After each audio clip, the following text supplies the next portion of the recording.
இந்த திரியில் விளக்கு போட்டிங்கன்னா இந்த மாதிரியான பயன்கள் இருக்குது அப்படிங்கிற மாதிரி ஏதாவது இருக்கா?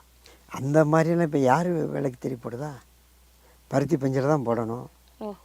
இப்போ இன்னும் பஞ்சுங்கிறது கிடையாது. இலவம் பஞ்சில் போடுறாங்க. இலவம் பஞ்சில் வீட்டு விளக்கரிக்கக்கூடாது.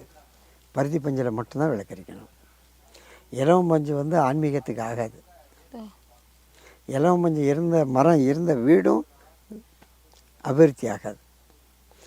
அதில் நம்ம பருத்தி பஞ்சு போடலாம், தாமரை நூல் திரி போடலாம், வாழை நார் திரி போடலாம்.